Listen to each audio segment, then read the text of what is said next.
David Lanham for another Green Career interview. Today, we're on a special field trip to Claggett Farm for the Chesapeake Bay Foundation. And we'll be speaking with Melissa Simmons, the Program Education Manager. Keep watching. Today, I'm here with Melissa Simmons, who is the Education Program Manager at Claggett Farm for the Chesapeake Bay Foundation. So we're really happy to be here today. We're a big fan of the Chesapeake Bay Foundation. So tell us all about the foundation. What do you guys do? The Chesapeake Bay Foundation is an environmental nonprofit dedicated to saving the bay. And one of the ways that we do that is through our education programs. We actually have 15 in the watershed, all the way up into Pennsylvania, even down in Norfolk, Virginia area. We have different programs running where children can come out and learn what the watershed is and how we're using the land and how that affects the bay. Great. And for the viewers out there, right now we're actually in a barn here at Claggett Farm. Now tell us a little bit about Claggett Farm for people who aren't too familiar. I think Claggett Farm is an absolutely hidden gem. The farm itself is almost 200 years old, and it started out as a tobacco farm, and then they also raised a little bit of corn. We thought at CBF that not only can we teach people on the farm, but we can lead by example, and so we actually have a working CSA here, and we raise beef. All grass-fed, completely organic.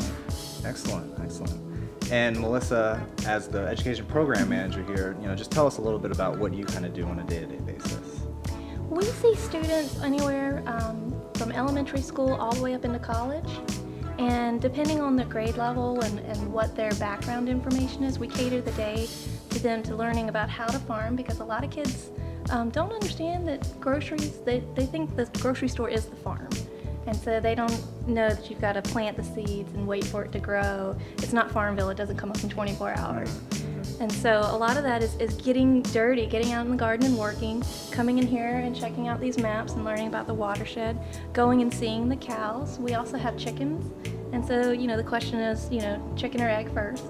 We're always trying to figure that one out. Yeah. All right, Melissa, well, as the viewers can see, we've got some cows in the background. We've got a couple 2-day-old calves, and it's pretty exciting to see.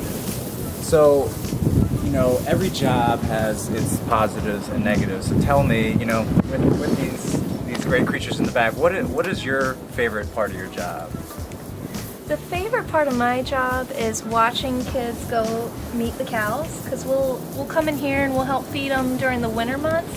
But usually, spring, fall, and summer, we're out in the fields, and it's at first they're like, wow, they're so big, and just learning the fact that this really is where your meat comes from.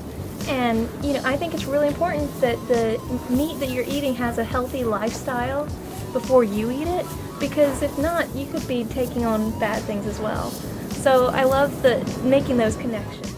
Are there any very proud moments where you said, all right, I think I've made a real difference in these students who are coming out to Claggett Farm into their lives?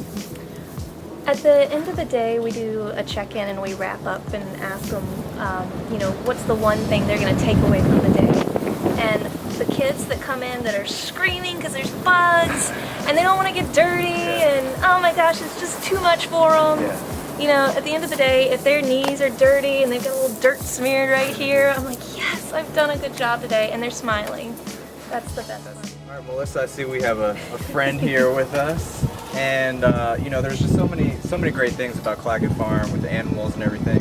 But I want to know, how did you get interested in the environment, and how did you get to where you are now? Actually, I think a lot of it's my childhood growing up. My grandparents live right on the Rappahannock River in Virginia, and every summer at least a month up there playing, and my grandparents actually called me a river rat because I was always in the river. They couldn't get me out of it. Mm-hmm. So growing up and playing in the woods, we always had cats and dogs and rabbits. I guess I kind of grew up on like a farm, like an atmosphere, and so it was just wonderful. And in college I started camping. I'd never camped until then, and I was like, oh, I'm sold. So can you tell us, your education background, some of the training that was required to become an education program manager?